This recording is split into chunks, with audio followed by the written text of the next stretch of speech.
Abrí la puerta de la gala de la empresa de mi marido con un regalo en la mano, solo para verlo arrodillado pidiéndole matrimonio a su nueva directora general, mi propia hermanastra.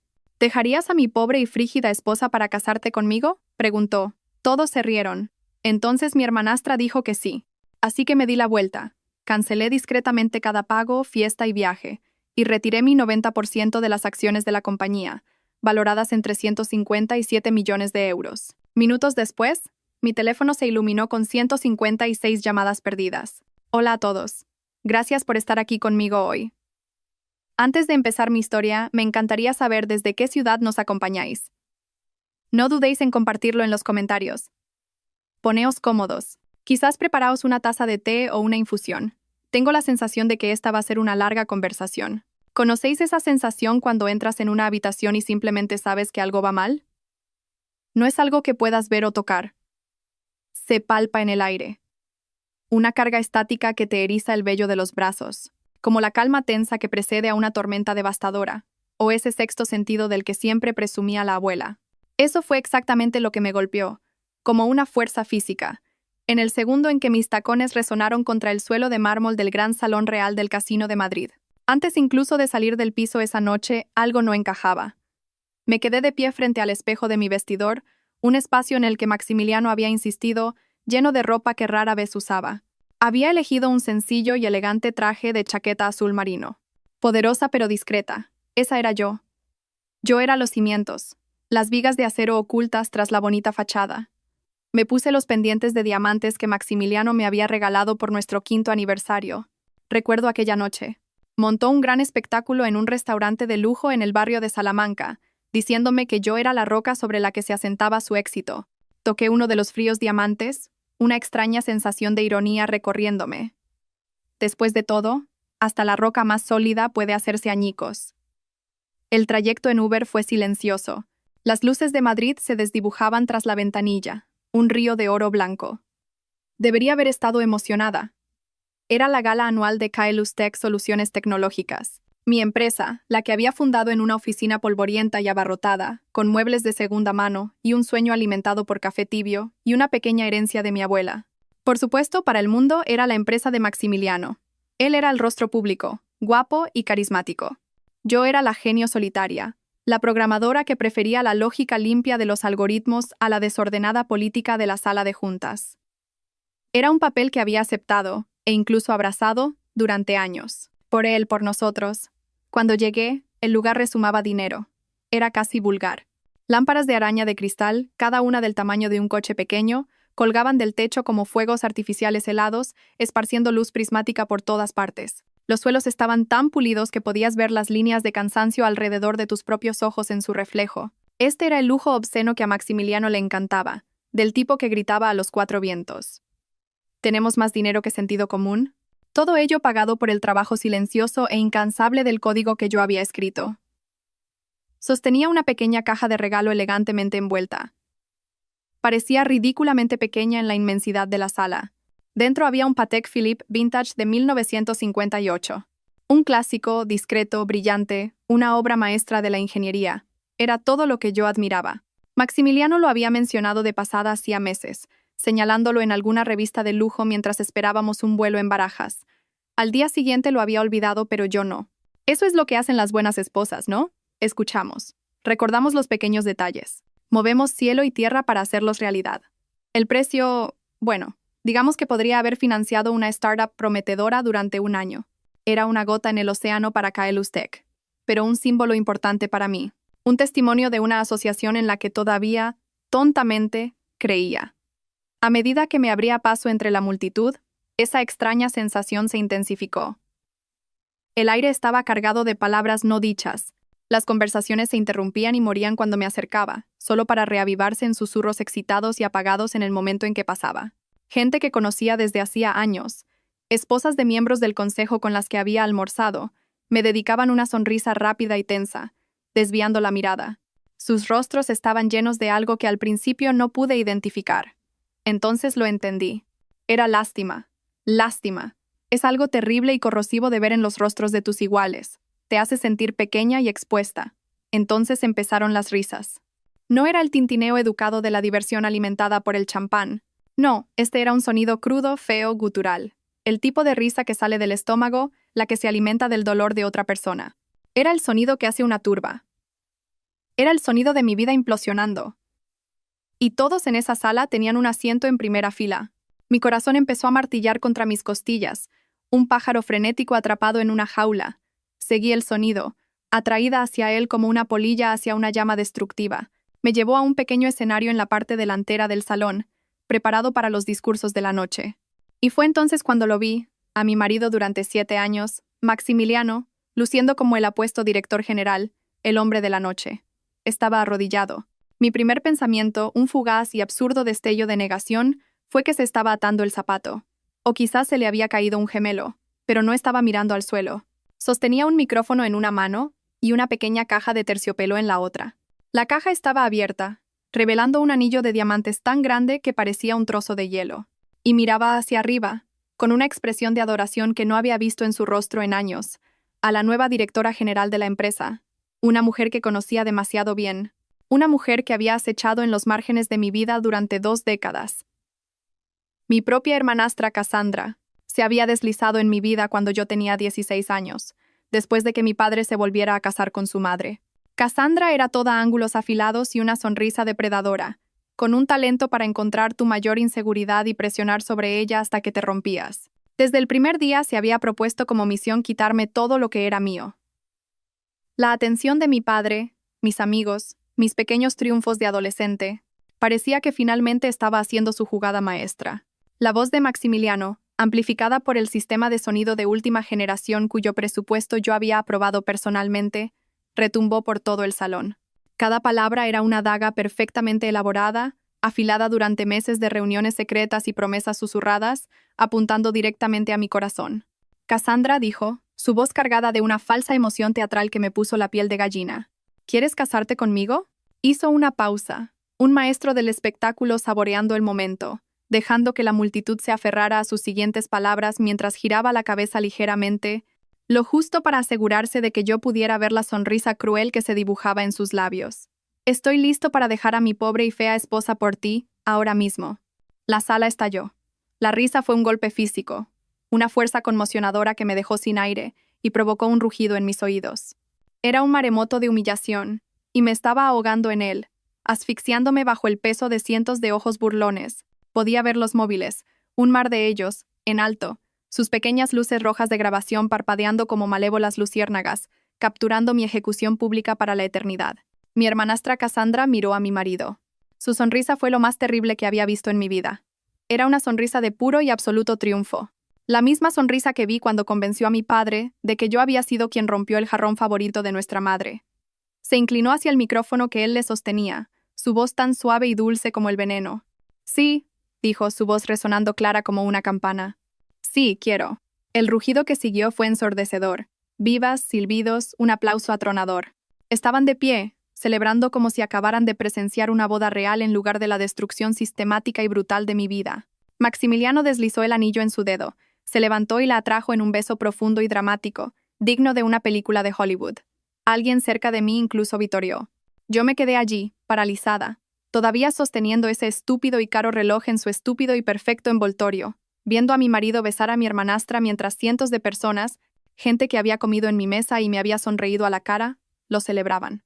El reloj en mi mano de repente se sintió increíblemente pesado, un peso muerto, un símbolo de un amor que nunca había sido real. La jugada inteligente, la que todos en esa sala esperaban, era gritar, correr hacia allí y arañar la cara perfectamente satisfecha de Cassandra, lanzar la caja del regalo, montar una escena tan épica que se hablaría de ella durante años, darles el entretenimiento que sentían que se les debía. Nada entretiene tanto a los ricos como ver a alguien perder su cuidadosamente construida dignidad en público. Pero esto es lo que aprendes después de pasar 15 años mirando fijamente al frío corazón binario de un ordenador, construyendo sistemas complejos a partir de nada más que lógica y voluntad. Aprendes a distanciarte. Aprendes que la emoción es un lastre. Aprendes a jugar a largo plazo. Aprendes que la mejor venganza no es un arrebato caliente, desordenado y emocional. Es un desmantelamiento frío, metódico y sistemático. Es un algoritmo de destrucción bellamente escrito. Así que, en lugar de darles el colapso que anhelaban, la confrontación dramática que todos estaban grabando en secreto, Hice algo que confundió a cada una de las personas en esa sala. Me di la vuelta. Sin gritos, sin lágrimas, sin declaraciones dramáticas. Simplemente giré sobre mis talones, con la espalda recta, la barbilla en alto, como si estuviera saliendo de una reunión de junta particularmente aburrida, que se había alargado demasiado. La caja del regalo permaneció firmemente en mis manos. Maldita sea si iba a dejar atrás una pequeña fortuna en artesanía suiza y mi propio buen gusto para estos buitres. La energía en la sala cambió mientras me movía. Era palpable. Una oleada de confusión se extendió entre la multitud como una onda. Esto no estaba en el guión. ¿Dónde estaba la rabia, la histeria, el colapso público que les daría algo jugoso sobre lo que cotillear durante el brunch de los próximos 6 meses? Seguí caminando, mis pasos firmes y medidos sobre el frío mármol. Pasé junto a la fuente de champán, un monumento al exceso que probablemente costó más que mi primer año de universidad. Pasé junto a la escultura de hielo del logo de Kailus Tech, un testimonio perfecto y reluciente del trabajo de mi vida, que ya empezaba a derretirse bajo el calor de 1000 pequeñas traiciones. El cuarteto de cuerda había dejado de tocar, sus arcos suspendidos sobre los instrumentos mientras observaban el verdadero drama desarrollarse. El portero, un chico nuevo que no reconocí, probablemente contratado especialmente para el evento, me abrió las enormes puertas de latón. Su rostro era una máscara de confusión profesional. Le hice un ligero y cortés asentimiento con la cabeza. Salía la fresca noche madrileña, y la honesta y caótica sinfonía de la ciudad, los claxones, las sirenas lejanas, el murmullo de 1.000.000 de vidas se sintió más real y reconfortante que el drama prefabricado del que acababa de escapar. Mi Uber ya estaba allí, un sedán negro esperando silenciosamente en el bordillo. Lo había llamado en el momento en que escuché la voz de Maximiliano en ese micrófono, en el momento en que lo entendí. Puedo ser muchas cosas: una tonta, una cornuda, una mujer públicamente despreciada, pero estúpida no es una de ellas. Me deslicé en el asiento trasero, el cuero frío contra mi piel. El conductor, un hombre de unos 50 años con ojos amables, me miró por el espejo retrovisor. Observó mi traje formal, la caja de regalo plateada que yo agarraba como un salvavidas. ¿Noche dura?, preguntó, con voz suave. Es curioso, la amabilidad de los extraños. A veces es la única amabilidad que recibes. Miré por la ventanilla la fachada reluciente del Casino de Madrid, donde la fiesta ya estaba volviendo a su apogeo, las siluetas de los felices juerguistas bailando detrás de los cristales. Pensé en Maximiliano y Cassandra brindando por su nueva vida con mi champán. No, dije, y una extraña y fría sonrisa se dibujó en mis propios labios. Lo decía con cada fibra de mi ser.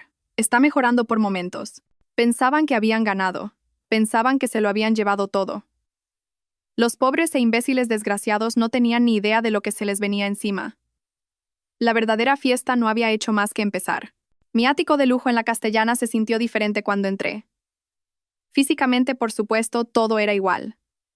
El sofá blanco ridículamente caro e incómodo en el que Maximiliano había insistido. Las pretenciosas obras de arte abstracto que costaban más que el salario anual de un profesor. Los ventanales del suelo al techo que mostraban una vista millonaria de una ciudad que acababa de presenciar mi total humillación. Pero la energía, el aire mismo de las habitaciones, había cambiado. Se sentía más ligero, como si una válvula de presión que se había estado apretando lentamente durante años finalmente se hubiera liberado. La sofocante pretensión había desaparecido. Entré en la cocina y lancé la caja del regalo sobre la reluciente isla de mármol. Aterrizó con un golpe sordo, satisfactorio y definitivo, junto a un cuenco de higos ecológicos que probablemente costaron 50 euros. Nuestra vida, no. Tenía que dejar de pensar así. Mi vida se había convertido en una performance, un tableau digno de Instagram sobre el éxito que estaba completamente hueco. Fui directamente al bar. Pasé del champán, los vodkas, las ginebras. Alcancé la botella de Macallan 25 años. Lo bueno. La botella a la que Maximiliano siempre se refería con condescendencia como el pequeño hobby de Clara, como si mi aprecio por un buen whisky de Malta fuera una peculiaridad pintoresca, como coleccionar sellos. Esta noche no era un hobby, era medicina, era combustible. Serví 3 dedos en un pesado vaso de cristal, sin hielo. El ardor del whisky al bajar fue agudo y limpio. Se sintió honesto, brutalmente honesto, de una manera que nada más en mi vida lo había sido durante meses, quizás años. Me había estado mintiendo a mí misma durante tanto tiempo sobre en qué se había convertido mi matrimonio que había olvidado a qué sabía la verdad sin adornos. Resulta que sabe a whisky caro y a la promesa de una furia gélida y justiciera. Mi despacho estaba en el otro extremo del ático, mi santuario. Maximiliano odiaba esta habitación. No tenía estilo, decía. Estaba llena de madera oscura, cómodos sillones de cuero que realmente estaban hechos para sentarse, y estanterías repletas de libros de verdad. Libros sobre computación cuántica, teoría algorítmica y biografías históricas. No solo lomos decorativos elegidos por un diseñador de interiores. Y lo más importante, una caja fuerte biométrica empotrada en la pared, oculta detrás de un gran y sombrío cuadro del viaducto de Segovia. Mi huella dactilar me dio acceso. La pesada puerta de acero se abrió con un suave siseo. Metí la mano y saqué una carpeta de cuero negro.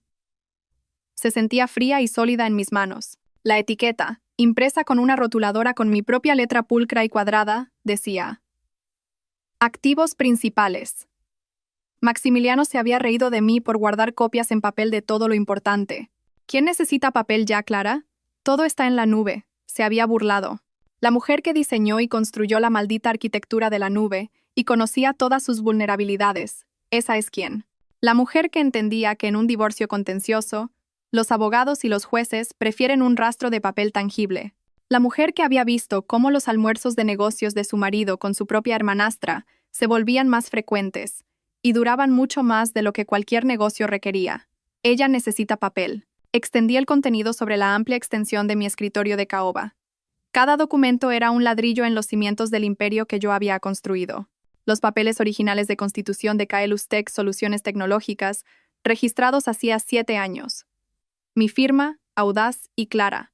La de Maximiliano, un poco demasiado extravagante. Él poseía el 10% de la empresa. Yo poseía el 90%. Le había dado ese 10% como regalo de bodas. Un gesto de compañerismo. Un gesto que ahora parecía profundamente ingenuo. Luego estaban los otros papeles. Las 23 solicitudes de patentes separadas, cada una representando miles de horas de mi vida, miles de líneas de código, miles de momentos de frustración y descubrimiento, todas registradas con mi nombre, Clara Serrano, como inventora principal. Estas patentes eran el motor de la empresa. Eran el ingrediente secreto que generaba el 99% de los ingresos de Kaelus Tech. Habían financiado nuestro estilo de vida, este ático, los trajes caros de Maximiliano, y ahora me daba cuenta con una claridad nauseabunda. El reciente ascenso de Cassandra a directora general. Y finalmente, los extractos bancarios desde el principio. El capital inicial para Kaelus Tech, una transferencia de 200.000 euros, había venido directamente de mi cuenta de ahorros personal, lo último de la herencia de mi abuela. La nota en el testamento había sido específica. Para tus sueños, Clara, había escrito, no para los de nadie más. Construye algo que perdure. Bendito sea su sabio y práctico corazón. Saqué mi portátil, mis dedos volando sobre el teclado. Abrí el sistema de gestión financiera de la empresa. Lo había diseñado yo misma desde cero. Era mi fortaleza digital, con puertas traseras e interruptores de emergencia que solo yo conocía. Maximiliano nunca se había molestado en aprender a usarlo. Es demasiado complicado, cariño. Siempre decía con un gesto displicente. Para eso le pagamos a nuestra directora financiera. La directora financiera, Beatriz Agramonte, una mujer inteligente, pero leal al director general que firmaba sus cheques. Pero el sistema tenía reglas, mis reglas, y cualquier decisión financiera importante, cualquier transferencia superior a 10.000 euros, requería mi autorización personal encriptada. Durante años había sido la socia silenciosa, haciendo clic felizmente en aprobar para paquetes de vacaciones, juergas de compras de diseñadores y misteriosas tarifas de consultoría pagadas a Cassandra, todo disfrazado de gastos de empresa legítimos. Había sido una tonta, pero una tonta con acceso de administradora. El primer golpe fue fácil. Una simple búsqueda de viajes programados. Ahí estaba. Maximiliano de la Vega, Cassandra Ferrer. Destino: Ibiza. Un retiro de negocios programado para la próxima semana en un resort de 5 estrellas. Casi podía imaginarlos tumbados junto a la piscina, bebiendo champán, riéndose de mí. Unos pocos clics, un único código de autorización y así de fácil, su vuelta de la Victoria tropical se evaporó en el aire. Los vuelos en primera clase, la suite frente al mar, el paquete de spa para parejas que costaba más que un coche usado, todo desaparecido. Un correo electrónico de cancelación automatizado probablemente ya estaba de camino a la bandeja de entrada de Maximiliano. Lo siguiente, el pequeño espectáculo de humillación de esta noche. Saqué el informe de gastos, el alquiler del gran salón real, la factura del catering con sus cargos ridículos por quesos artesanos y pastelitos en forma de cisne, el florista, el cuarteto de cuerda, todo cargado a la cuenta de eventos corporativos de Kyle Lustek. Una oportunidad de networking. Lo había llamado Maximiliano. Oh, era una oportunidad desde luego. Las órdenes de suspensión de pago son algo maravilloso cuando sabes cómo presentarlas correctamente. Redacté un único y frío mensaje automatizado. Pago cancelado debido a uso no autorizado de fondos corporativos. Pendiente de una auditoría interna. Uno por uno, lo envié al lugar del evento, al catering, al fotógrafo ridículamente caro que probablemente había capturado mi momento de agonía en una impresionante alta definición. Todos estaban a punto de descubrir que los grandes gestos de mi marido se basaban en mentiras y en una línea de crédito que acababa de ser cortada. Pero eso era solo podar los setos. El verdadero objetivo, la opción nuclear, estaba justo ahí en mi pantalla, brillando con una silenciosa amenaza. La cuenta operativa principal. 357 millones de euros. El alma de la empresa, gestionada por una serie de autorizaciones ejecutivas, todas las cuales, en última instancia, requerían mi autorización como accionista principal. Maximiliano pensaba que era el director general.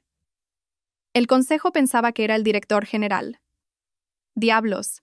La mitad del mundo tecnológico español pensaba que era el director general.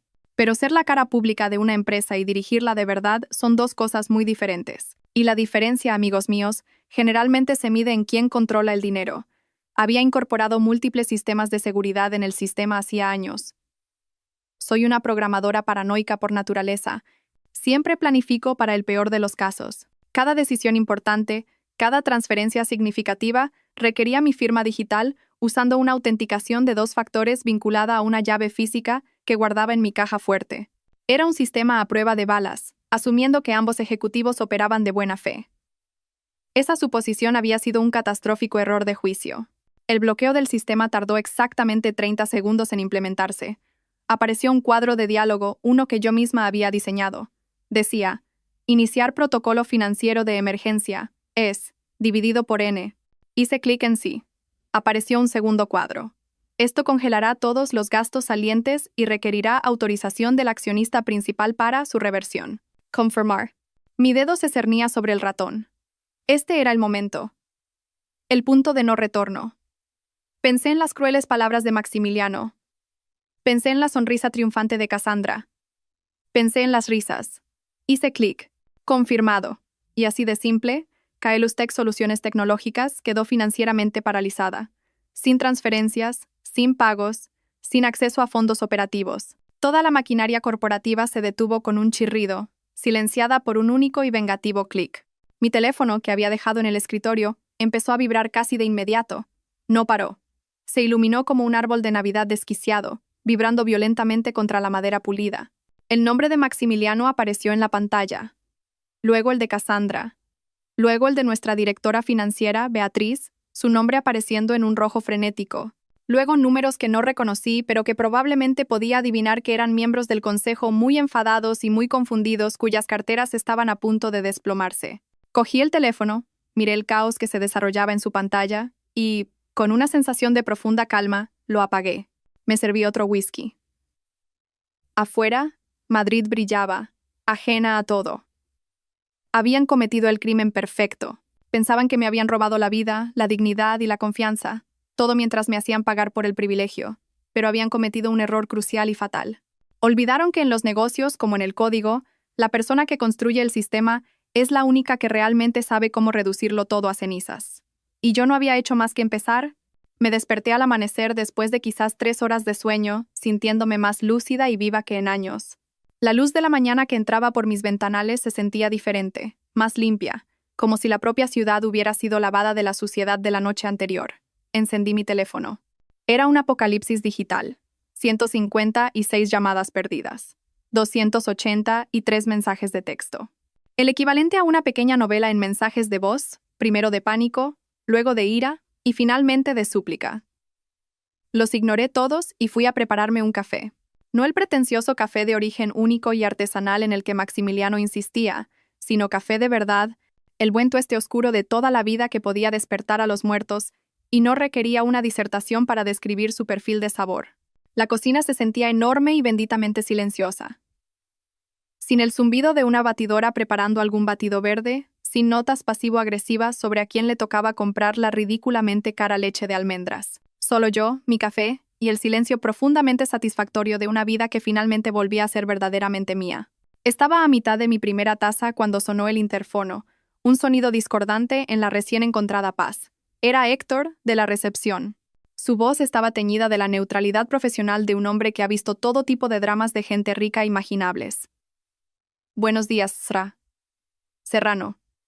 Disculpe la llamada tan temprano. Hay un joven aquí abajo. Se llama Gael Cifuentes. Dice que trabaja para su marido. Está bastante alterado, señora. Gael, el asistente ejecutivo de Maximiliano.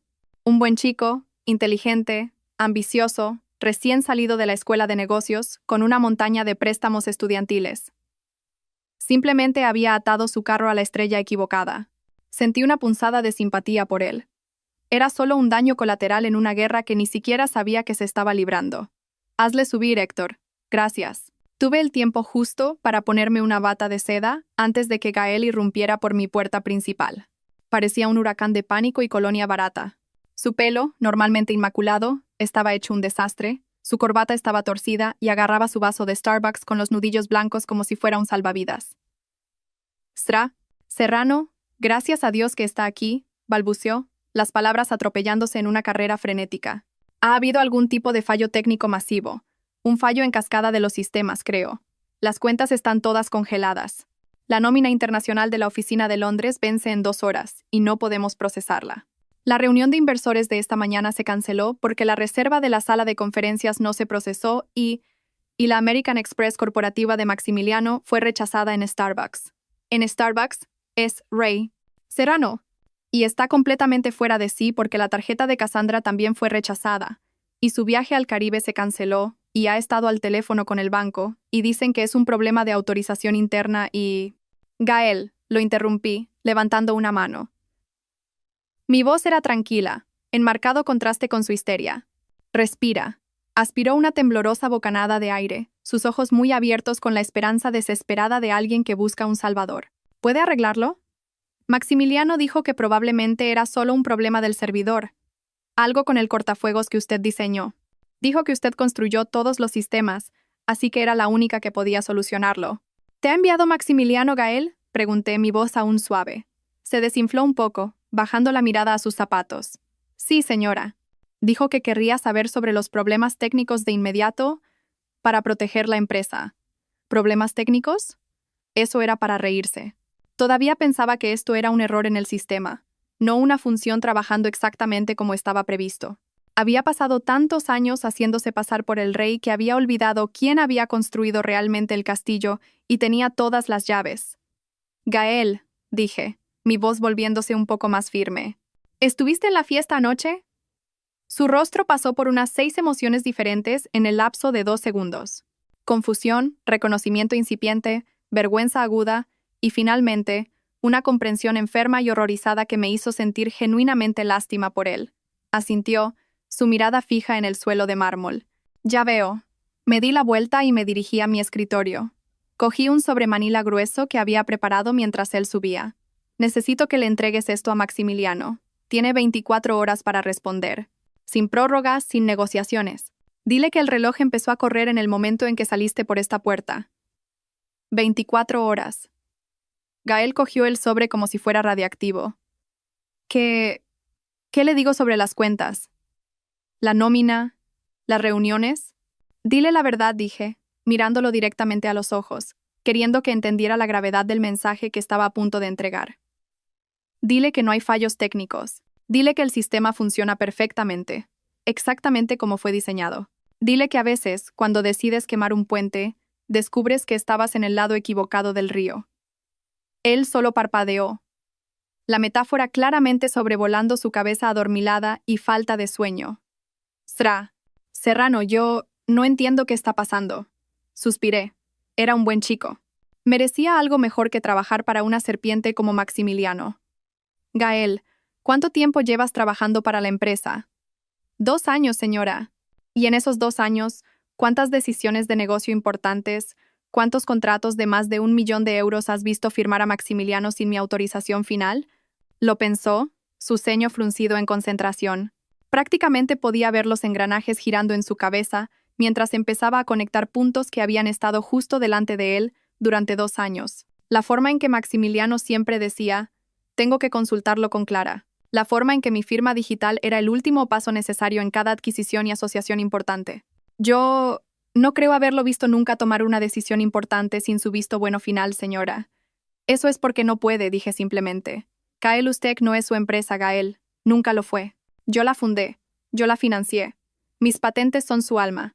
Ha sido un portavoz, una cara pública muy bien compensada, pero nunca, ni un solo día, ha estado al mando. Dejé que eso calara. Así que, cuando decidió humillarme públicamente delante de nuestros empleados y socios comerciales mientras le pedía a otra mujer que se casara con él, bueno, esa fue una señal bastante clara de que nuestra asociación comercial había terminado. Hice un gesto con el sobresellado. Esto solo lo hace oficial. El rostro de Gael estaba pálido. ¿Qué pasará ahora? ¿Con la empresa? ¿Con los trabajos de todos? ¿Con mi sueldo? Eso depende enteramente de cómo responda Maximiliano a lo que hay en ese sobre, dije. Lo acompañé a la puerta. Pero Gael, esperé a que me mirara a los ojos, y le dediqué una pequeña y triste sonrisa. Pase lo que pase, no será un fallo técnico. Y puede que quieras empezar a actualizar tu currículum. Solo una sugerencia amistosa. Después de que se fue, el silencio del ático se sintió diferente. Ya no era solo pacífico, estaba cargado de poder. Me senté frente a mi portátil, no para trabajar, sino para reflexionar sobre lo que había redactado en las primeras horas de la mañana. Dentro de ese sobre no había una negociación. Era un documento de rendición, una obra maestra de guerra estratégica disfrazada de reestructuración corporativa, todo revisado por mi abogado, quien lo había llamado hermosa y brutalmente efectivo. Contenía 7 puntos. 7 dagas. 1. Maximiliano de la Vega dimite como director general de Kaelus Tech Soluciones Tecnológicas, con efecto inmediato tras la firma, sin un periodo de transición elegante, sin un deja el cargo para perseguir otras oportunidades para salvar las apariencias. Una amputación limpia y rápida. 2. Cassandra Ferrer queda permanentemente vetada de cualquier participación comercial, acuerdos de consultoría o relaciones contractuales con Kaelus Tech Soluciones Tecnológicas o cualquiera de sus subsidiarias. Su pequeño golpe de estado en la sala de juntas había terminado antes de empezar. 3. Yo, Clara Serrano, asumo los roles de directora general y directora de supervisión financiera con poder de veto ilimitado sobre cualquier gasto corporativo que exceda los 1.000 euros. Cada café, cada almuerzo, cada gasto de negocio fraudulento ahora requeriría mi aprobación personal línea por línea. 4. Este era el que lo destrozaría. Maximiliano de la Vega se compromete a devolver la suma de 4,7 millones de euros a la compañía en concepto de gastos personales indebidos y malversación de fondos corporativos, a pagar en cuotas estructuradas durante un periodo de 5 años. Había pasado toda la noche haciendo los cálculos, auditando años de informes de gastos. Era cada céntimo de los fondos corporativos que había malgastado en su lujoso estilo de vida. Cada tratamiento de spa, cada juerga de compras, cada vuelo en primera clase, cada hotel de 5 estrellas, todo detallado y listo para ser cobrado. 5. Maximiliano emitirá una declaración pública, redactada por mí, dentro de las 72 horas posteriores a la firma, reconociéndome como la fundadora, arquitecta principal y propietaria del 90% de las acciones. Después de 7 años de él llevándose los aplausos por mi trabajo, era hora de que el mundo supiera la verdad. 6. Todos los beneficios corporativos previamente extendidos a él quedan terminados por la presente. El acceso al jet privado, las tarjetas de crédito corporativas ilimitadas, el asistente ejecutivo, el coche de empresa. Todo su cómodo estilo de vida financiado por mis algoritmos se había acabado oficialmente. Y el 7º y último término, mi favorito personal, un acuerdo de confidencialidad férreo y completo. Durante un periodo de 5 años, se le prohibía escribir unas memorias, dar una entrevista a los medios, aparecer en un podcast o hacer cualquier tipo de comentario público sobre su antiguo rol o relación con la empresa. 5 años de silencio. El hombre que había construido toda su carrera hablando de un trabajo que no hizo estaba a punto de no tener absolutamente nada que decir. Era duro. Acababa con su carrera. Era sin duda lo más despiadado que había hecho en mi vida, pero era todo completa y hermosamente legal. Le quedaban 23 horas y bajando para firmar y renunciar a su vida.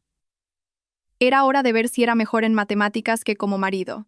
Esperaba el golpe en la puerta sobre las 10 de la noche.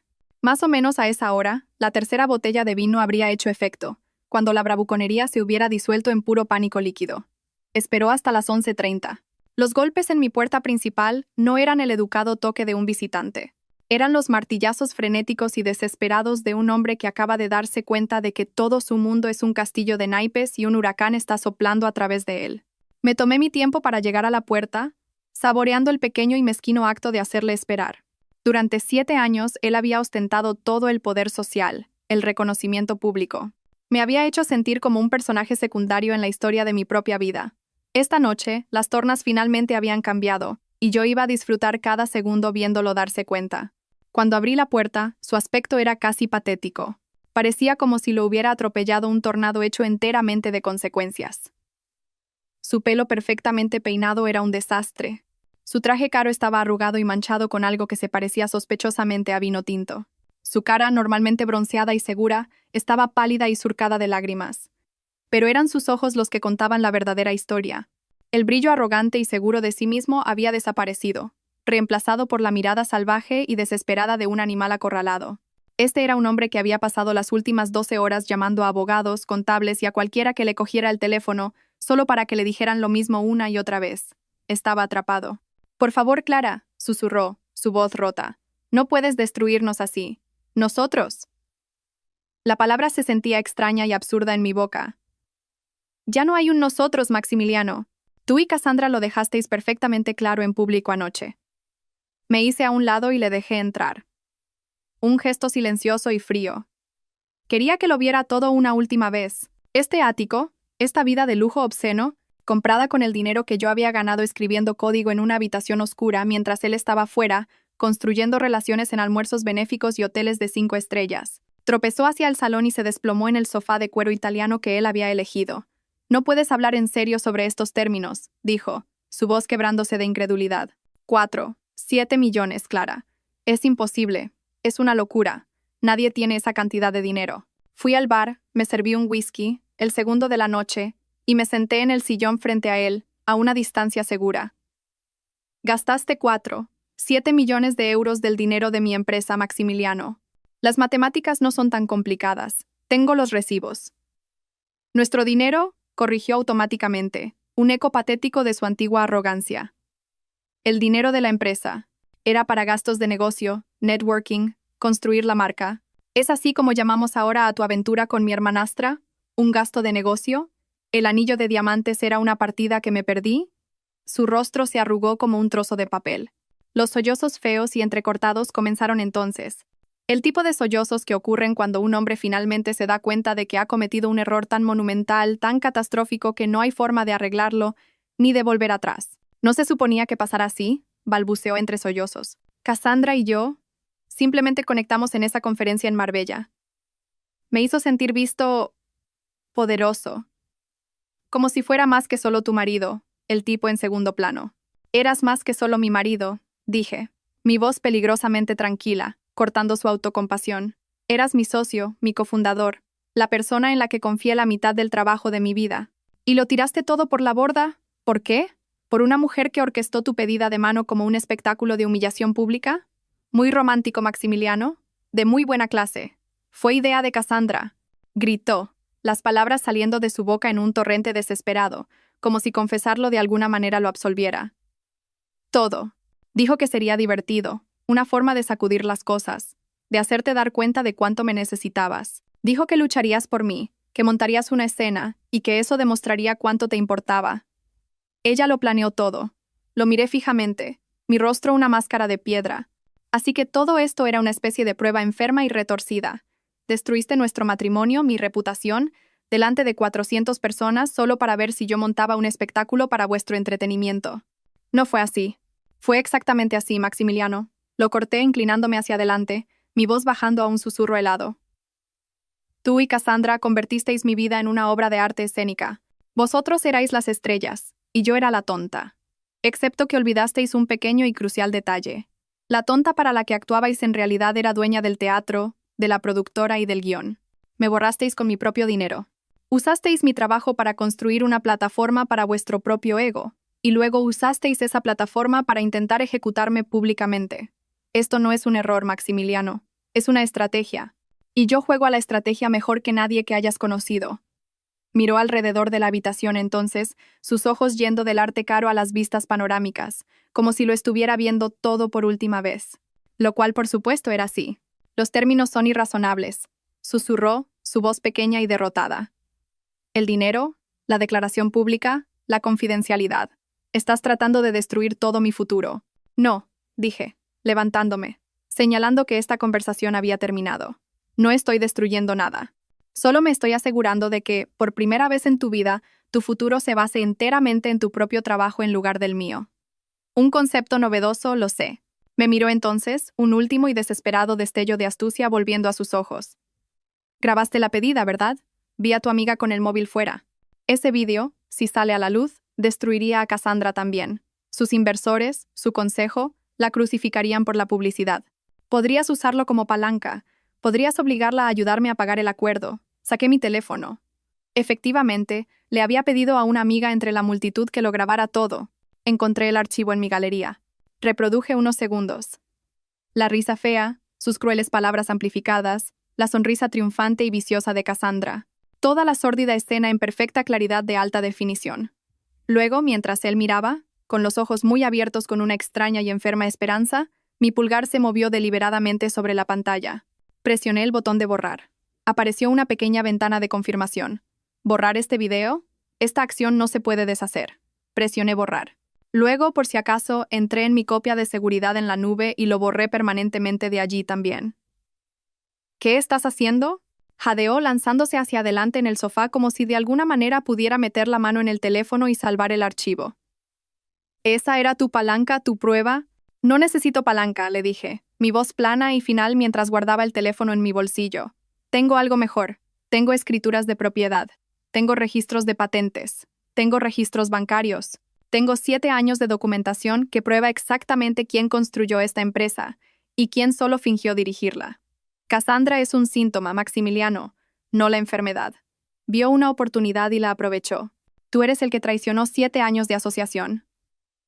Tú eres el que gastó mi dinero. Tú eres el que firmará esos papeles.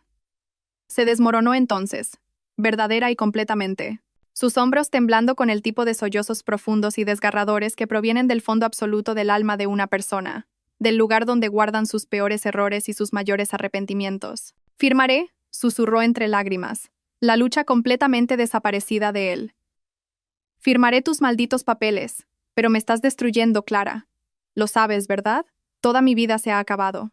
No, dije, caminando hacia la puerta y sosteniéndola abierta para él. Solo me estoy asegurando de que tu vida finalmente refleje tus contribuciones reales a nuestra asociación. Tienes hasta el mediodía de mañana. Después de eso, los términos empeoran significativamente. Pasó a mi lado como un fantasma, una cáscara vacía del hombre al que una vez, inexplicablemente, había amado. En la puerta se volvió una última vez, su rostro un desastre de lágrimas y desesperación, buscando cualquier signo de debilidad, cualquier grieta en mi resolución. Esta no eres tú, Clara, dijo, su voz una súplica patética. Esta venganza fría y calculada no es quien eres. Tienes razón, le dije, mi mano firme en el pomo de la puerta. No es quien era. Y le cerré la puerta en la cara, llamada a la acción. Si todavía me estáis escuchando, ¿podríais hacerme un favor y darle a me gusta a este vídeo y comentar el número 1 abajo? De esa manera sabré que me habéis dado un me gusta y que estáis conmigo en este viaje. Vuestro apoyo es un gran estímulo para mí. Por favor, comentad el número 1 y dejadme continuar mi historia. Una breve pausa, permitiendo que el peso emocional del momento se asiente, luego la historia continúa con un tono más tranquilo y profesional. A la mañana siguiente me vestí para la guerra. Un traje de chaqueta azul marino de Tom Ford que costó una pequeña fortuna, pero me hizo sentir como si llevara una armadura. Tacones de cuero italiano que eran elegantes pero lo suficientemente sensatos como para mantenerme firme. Y los pendientes de diamantes que Maximiliano me había comprado por nuestro 5º aniversario. Un último y silencioso que te den. Antes de dirigirme a la oficina, tuve una breve llamada de 10 minutos con mi abogado, un tiburón llamado Álvaro, que había sido mi asesor legal durante años. Todo está en su lugar, Clara, dijo, su voz un gruñido bajo. Los documentos son blindados. No tiene margen de maniobra. Se acabó. La confirmación fue un bálsamo para mis nervios. La sala de juntas acristalada en el piso 43 parecía una pecera llena de peces muy nerviosos y muy caros. Los 12 miembros del consejo, hombres y mujeres que conocía desde hacía años, se sentaban alrededor de una enorme mesa de conferencias de obsidiana, cada uno evitando cuidadosamente el contacto visual con los demás. Nuestra directora financiera, Beatriz Agramonte, barajaba papeles con una energía frenética, su bolígrafo haciendo clic como un metronómetro contando hacia una ejecución. Maximiliano se sentó en el extremo de la mesa, tan lejos de mí como la geometría de la sala lo permitía. Parecía pálido y con los ojos hundidos, como si hubiera envejecido 10 años en las últimas 48 horas. Delante de él, colocado directamente en el centro de su sitio, estaba el sobre Manila. Firmado. Había superado mi fecha límite del mediodía por exactamente 17 minutos. Un último y patético acto de sumisión. Caminé hacia mi legítimo asiento a la cabeza de la mesa. El clic suave y autoritario de mis tacones sobre el suelo de mármol fue el único sonido en el tenso y sofocante silencio. Me senté. Coloqué mi propia copia del acuerdo firmado sobre la mesa y observé tranquilamente la sala. «Buenos días», dije, mi voz clara y firme, sin traicionar nada de la agitación de los últimos 2 días. «Gracias a todos por estar aquí con tan poca antelación. Desde esta mañana, ha habido algunos cambios significativos en la estructura ejecutiva de Kaelus Tech. Dejé que eso flotara en el aire por un momento, disfrutando del destello de miedo y confusión en sus ojos. Con efecto inmediato, Maximiliano de la Vega ha dimitido de su cargo como director general. Se podría haber oído caer una acción en la bolsa. El bolígrafo de Beatriz dejó de hacer clic a mitad de camino, congelado en el aire. Don Ramiro Castillo, nuestro miembro más antiguo del consejo, un hombre que había sido un mentor para mí en los primeros días, parecía estar sufriendo un ataque al corazón. Adicionalmente, continué, mi voz tan fría y afilada como un bisturí, asumiré el rol de directora general, así como el recién creado puesto de directora de supervisión financiera con autoridad de veto integral sobre todos los gastos corporativos. Además, desde esta mañana, Cassandra Ferrer ha sido despedida de su puesto y se le prohíbe permanentemente cualquier tipo de participación en esta empresa o sus subsidiarias. Ahora, Maximiliano parecía querer desaparecer en su silla, tal vez cavar un túnel directamente a través del suelo y emerger en algún lugar de las afueras. Pero le quedaba una última parte por interpretar en esta tragedia que él había coescrito. Se levantó lentamente, agarrando una sola hoja de papel con sus manos temblorosas. Esto era parte del acuerdo, la confesión pública. «Yo necesito hacer una declaración», comenzó, su voz quebrándose. No me miró. Miró a la pared del fondo, a un punto justo por encima de la cabeza de don Ramiro. «Quiero reconocer». Leyó con voz monótona. «Que Clara Serrano es la fundadora, arquitecta principal y accionista mayoritaria del 90% de Kaelus Tech Soluciones Tecnológicas. Ella desarrolló personalmente nuestros algoritmos principales, registró nuestras 23 patentes fundacionales y tomó las decisiones estratégicas que convirtieron esta empresa en lo que es hoy». Los miembros del consejo ahora miraban de un lado a otro entre nosotros, sus rostros una mezcla de conmoción y comprensión incipiente. Esto no era solo una dimisión, era una abdicación completa y total. Una confesión corporativa del más alto nivel. Yo era la cara pública de la empresa, continuó Maximiliano, cada palabra pareciendo costarle algo esencial. Pero Clara siempre fue la líder real. El modelo de negocio que genera nuestros ingresos. Todo eso provino de su trabajo, su visión, su financiación. Respiró temblorosamente. Asumo toda la responsabilidad por tergiversar mi papel en el éxito de la compañía y pido disculpas al consejo, a nuestros inversores y a Clara por cualquier confusión que mis acciones hayan podido causar. Se sentó abruptamente, la actuación finalmente terminada. La sala volvió a caer en ese silencio espeso y pesado. Me levanté y caminé hacia la gran pizarra blanca en la parte delantera de la sala. No necesitaba hacer esto. Los papeles estaban firmados. Pero necesitaban verlo para entender la escala del fraude del que habían sido partícipes.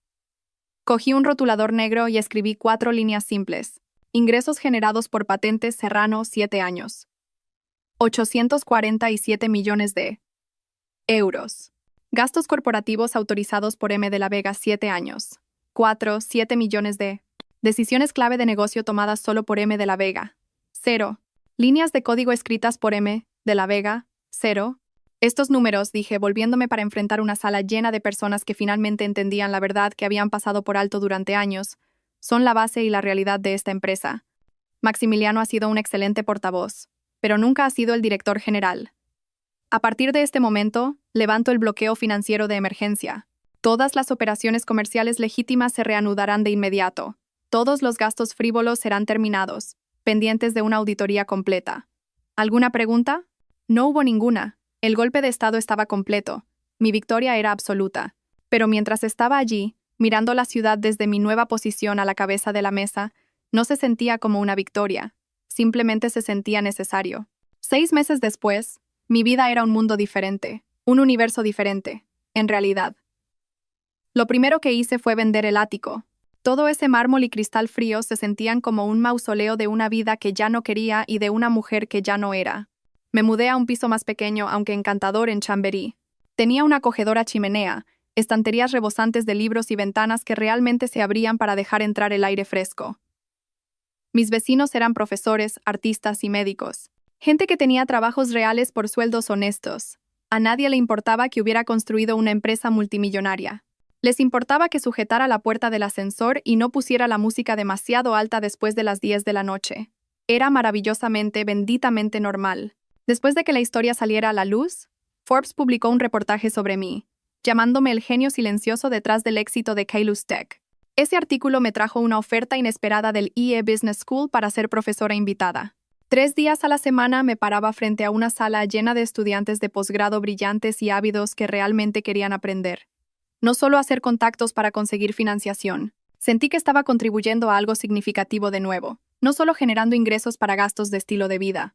También empecé a invertir de nuevo, pero de manera diferente. Creé un pequeño fondo de capital riesgo específicamente para startups fundadas por mujeres en tecnología. Así conocí a Noah Shen. Era una brillante joven de 26 años con un doctorado del MIT que había desarrollado una nueva forma revolucionaria de IA. Su presentación era cruda, su tecnología era innovadora y su pasión era contagiosa. El antiguo consejo nunca la habría financiado. Le extendí un cheque de 20 millones de euros en el acto. Fue la mejor y más fácil decisión de negocio que he tomado. No solo estábamos construyendo una empresa, estábamos construyendo un nuevo legado. Una carta llegó un martes lluvioso de octubre.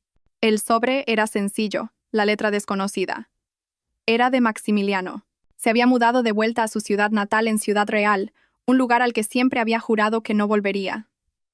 Estaba trabajando en un instituto local, gestionando su departamento de informática.